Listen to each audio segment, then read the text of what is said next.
Coach, we talked to you last week. Yep. It's about getting to the bowl and being in Fenway. Why don't we just start off with the matchup in North Carolina as you were in full prep mode? Okay, we are in full prep mode. We had a couple weeks where we were just kind of practicing, working on our concepts, and now it's about UNC. It's about trying to get a full feel for what they are and what they like to do. And I think we've put together a good plan. We've had a couple really good practices so far. We'll practice tomorrow again, and then the players will have Sunday off, and then we'll come back Monday, practice here, Tuesday practice here, and head up on Tuesday afternoon, Christmas Eve. Have a little holiday dinner and some festivities, and then we'll practice Wednesday morning. We'll have a holiday party for families and everyone on Wednesday night, and then Thursday, Friday, Saturday, it's just real, full game mode. So it's been fun. Our guys came back with a lot of energy. We've had 2 really good practices. This is a great challenge for us.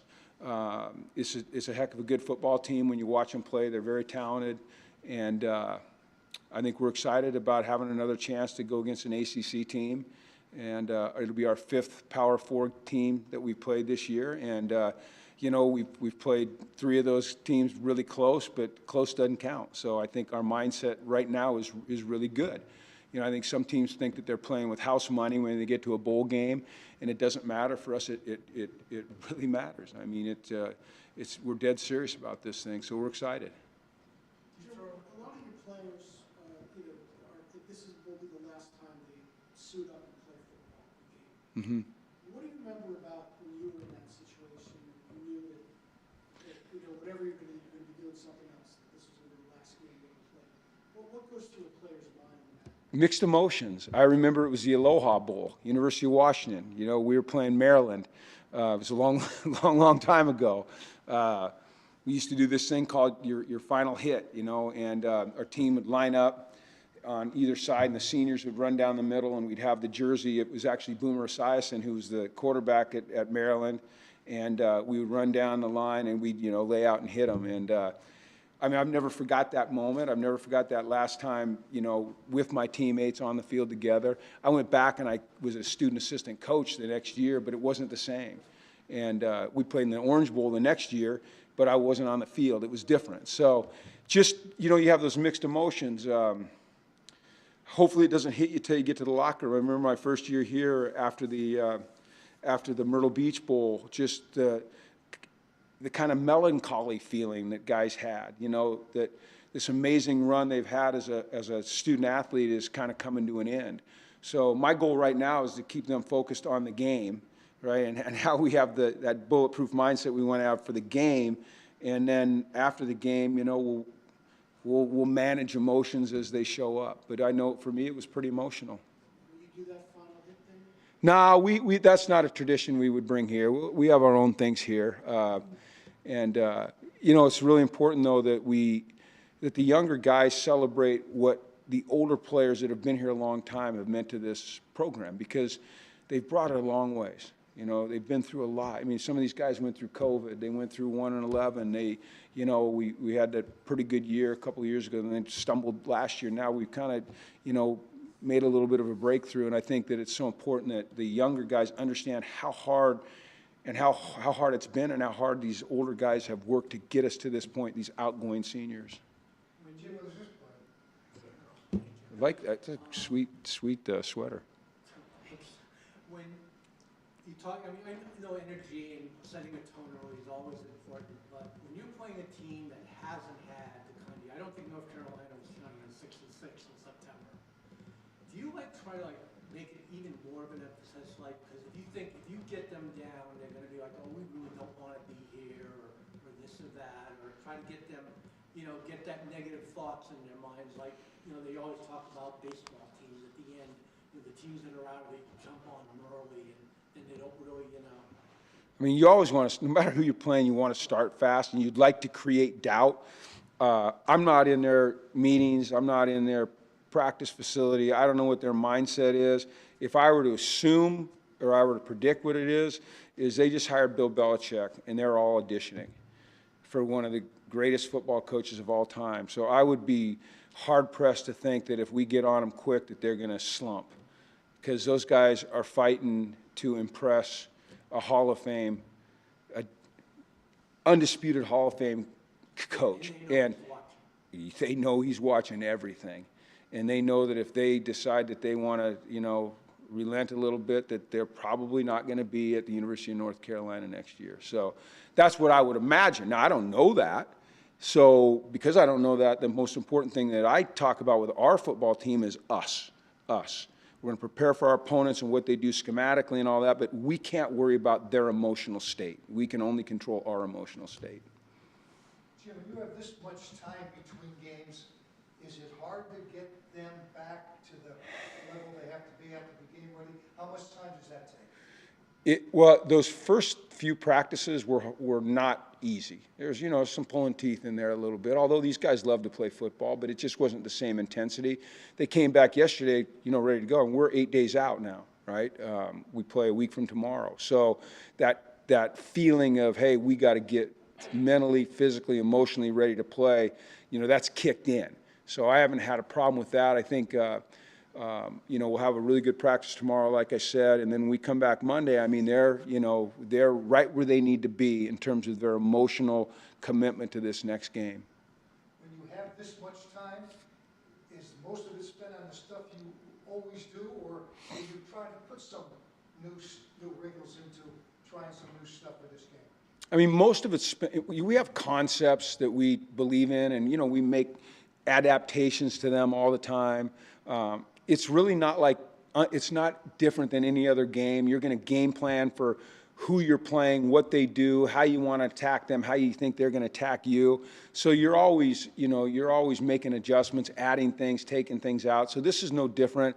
The thing that you have to be careful about is when you have this much time as a coach is you decide, well, we're going to put this in and that in and this in, and then you overload your players, and they can't play fast. So the most important thing is we're doing things that we know how to do, that we've done repetitively, so we can do them fast and have success doing them.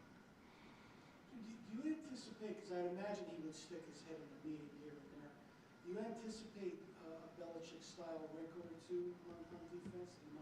No, I don't know that. I don't, like I said, once again, I don't know what they're doing. I don't know what coach is doing. If it's anything like it is here, he's spending the majority of his time on the portal, recruiting his own guys and, you know, addressing the portal, the needs that they'll have going forward. I mean, that's where college football is right now. It's become incredibly difficult. So, but, you know, we can't be surprised by anything, and we won't be. We'll just be prepared to go out and play our best. Coach, speaking of the portal, obviously a tough challenge for you and your staff right now with prepping for the bowl game while also trying to monitor the portal. Just how's it been for you guys just overall with the portal and the prep? It's been one of the most challenging couple weeks, I believe, of my career from a time management standpoint. I think this is a totally unfair system to the players, especially. The anxiety that I see on our players' faces, the unknown, the uncertainty. You know, they're trying to prepare for a game.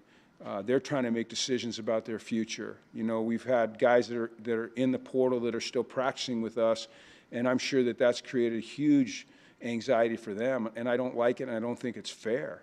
For us as a staff trying to prepare for a game and recruit our own players and recruit replacement players for those that we've either lost through graduation or the portal, and it's almost impossible to do. And I don't understand it. You know, I don't understand it at all. I don't understand why they're putting these players in a situation where they have to decide whether or not they're going to stick with their team and ride it out, right, and finish great seasons that end in college football playoffs or bowl games, or ditch their teams and ditch that dream and go in the portal. It's so unfair to these players. You know, as professionals, as men, as coaches, we're, I think, better equipped to handle it. You know, we know this is hard work. We know it's a difficult job. We know there's going to be challenges. But when you're asking 18, 19-year-olds to manage this, it's an awful thing. It's an awful thing that's happening to college football.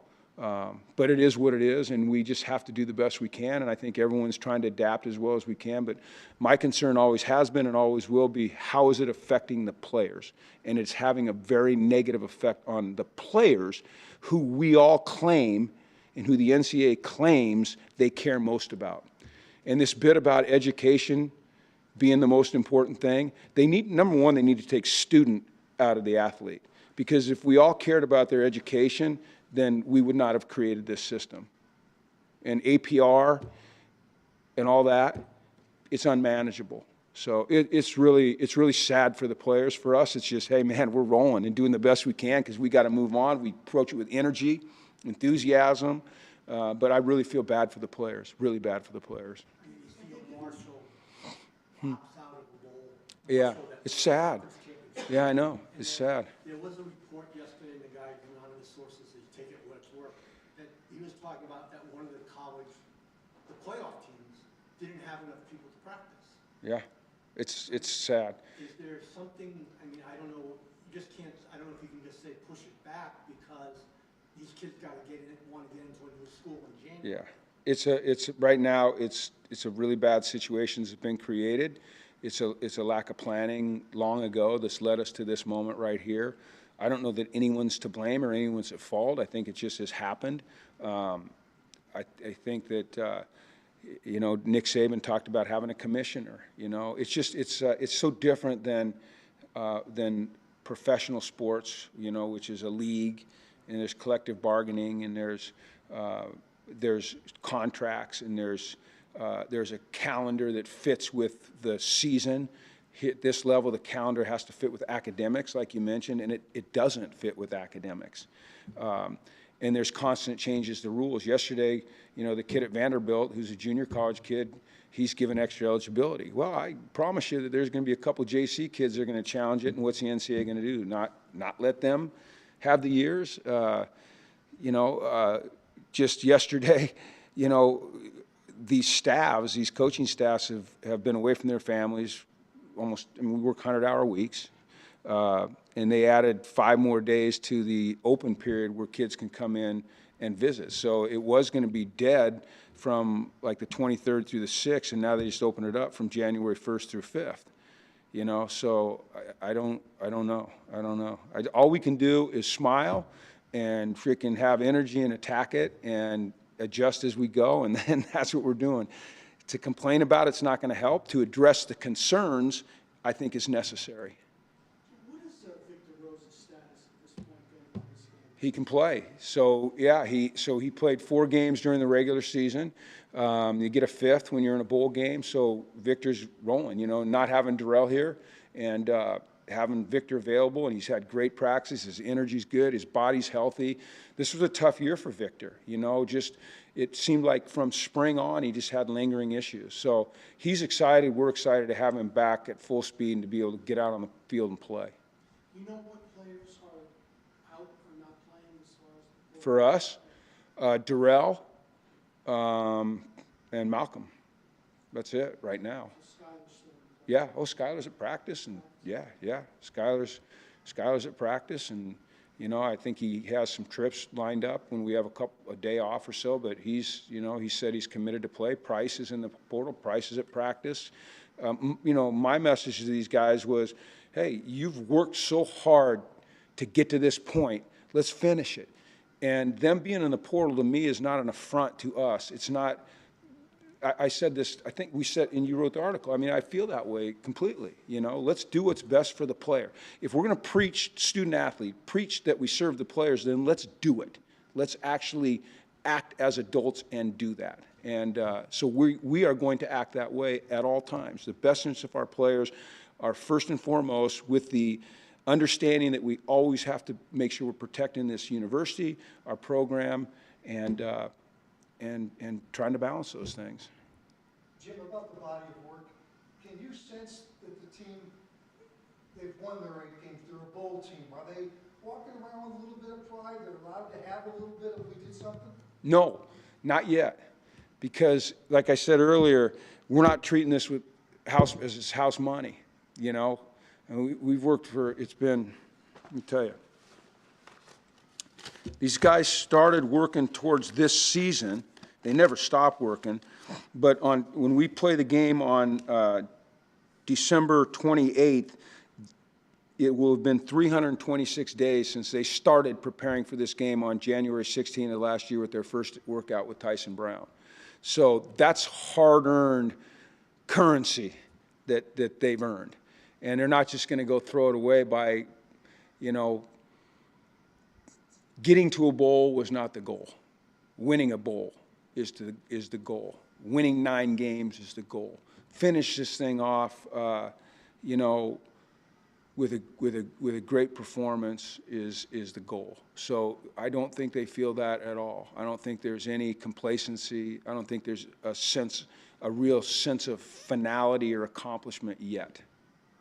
You had that in your pocket. It seems like it may have been the message to your team. It may have been the message to the team today.